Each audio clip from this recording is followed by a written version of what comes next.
H D Kumaraswamy ಅವರ ವಿರುದ್ಧ ಪ್ರದೀಪ್ ಈಶ್ವರ್ ಅವರು ಈಗ ನಿಗಿ ಕೆಂಡ ಕಾರಿದ್ದಾರೆ. ಕುಮಾರಸ್ವಾಮಿಯವರು ಭೂ ಒತ್ತುವರಿಗೆ ಪ್ರದೀಪ್ ಈಶ್ವರ್ ಅವರು ಪ್ರತಿಕ್ರಿಯೆಯನ್ನು ಕೊಟ್ಟಿರುವಂತಹದ್ದು.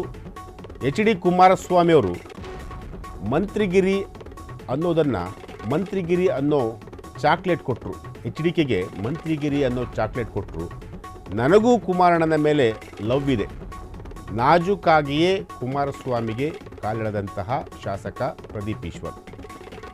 ಪ್ರದೀಪ್ ಈಶ್ವರ್ ಅವರು ಈಗ ಕುಮಾರಸ್ವಾಮಿಯವರ ಕಾಲನ್ನು ಎಳೆಯುವಂತಹ ಒಂದು ಕೆಲಸವನ್ನು ಮಾಡಿರುವಂಥದ್ದು. ಕುಮಾರಸ್ವಾಮಿಯವರ ವಿರುದ್ಧ ಪ್ರದೀಪ್ ಈಶ್ವರ್ ಅವರು ಈಗ ನಿಗಿ ಕೆಂಡ ಕಾರಿದ್ದಾರೆ.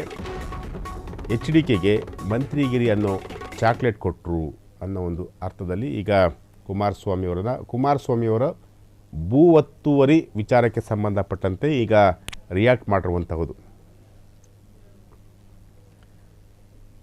ಮತ್ತೊಂದು ಬ್ರೇಕಿಂಗ್ ನ್ಯೂಸ್ ಬರ್ತಾ ಇದೆ.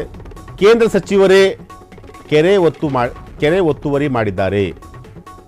ಬಿಜೆಪಿಯವರು ಎಚ್ ಡಿ ಕೆಗೆ ಮಂತ್ರಿಗಿರಿ ಅನ್ನೋ ಚಾಕ್ಲೇಟ್ ಕೊಟ್ಟಿದ್ದಾರೆ. ಅವರು ಯಾವಾಗ ಯಾರ ಕಡೆ ವಾಲ್ತಾರೆ ಗೊತ್ತಿಲ್ಲ, ಹೀಗಂತ ಪ್ರದೀಪ್ ಈಶ್ವರ್ ಅವರು ಹೇಳಿರುವಂಥದ್ದು. ನಾಳೆ ಎಚ್ ಡಿ ಕೆ ನಮ್ಮ ಪಾರ್ಟಿಗೆ ಬಂದರೂ ಬರಬಹುದು, ಅಚ್ಚರಿ ಇಲ್ಲ. ಈಗ ಅವರು JDSನಲ್ಲಿದ್ದಾರೆ, ಅದಕ್ಕೆ ನಾವು ಮಾತಾಡಿದ್ದೇವೆ.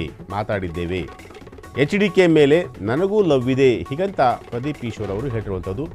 ಕೇಂದ್ರ ಸಚಿವರು ಮಾಡಿದ ಕೆಲಸ ತಪ್ಪು, ಹೀಗಂತ ಪ್ರದೀಪ್ ಈಶ್ವರ್ ಅವರು ಹೇಳಿರುವಂಥದ್ದು. ಈಗ ಅವರು BJPಯಲ್ಲಿದ್ದಾರೆ, ಅವರು ಕೆರೆ ಒತ್ತುವರಿಯನ್ನು ಕೂಡ ಮಾಡಿಕೊಂಡಿದ್ದಾರೆ. ಹಾಗಾಗಿ BJPಯವರು ಎಚ್ ಡಿ ಕುಮಾರಸ್ವಾಮಿ ಅವರಿಗೆ ಮಂತ್ರಿಗಿರಿ ಅನ್ನೋ ಒಂದು ಚಾಕ್ಲೇಟ್ ಕೂಡ ಕೊಟ್ಟಿದ್ದಾರೆ ಅಂತ ಹೇಳಿ ಪ್ರದೀಪ್ ಈಶ್ವರ್ ಅವರು ಕುಮಾರಸ್ವಾಮಿ ಅವರನ್ನು ಕಾಲೆಳೆಯುವಂಥ ಒಂದು ಕೆಲಸವನ್ನು ಮಾಡಿದ್ದಾರೆ. ನಾಳೆ ಎಚ್ ಡಿ ಕುಮಾರಸ್ವಾಮಿ ಅವರು ನಮ್ಮ ಪಾರ್ಟಿಗೆ ಅಂದರೆ ಕಾಂಗ್ರೆಸ್ ಪಾರ್ಟಿಗೆ ಬಂದರೂ ಕೂಡ ಅಚ್ಚರಿ ಇಲ್ಲ, ಬಂದರೂ ಬರ್ಬೋದು. ಅವರು ಯಾವಾಗ ಯಾರ ಕಡೆ ವಾಲ್ತಾರೆ ಅನ್ನೋದು ಕೂಡ ಗೊತ್ತಿಲ್ಲ, ಹೀಗಂತ ಪ್ರದೀಪ್ ಈಶ್ವರ್ ಅವರು ಕುಮಾರಸ್ವಾಮಿ ಅವರ ವಿರುದ್ಧ ಮಾತುಗಳನ್ನು ಆಡಿದ್ದಾರೆ.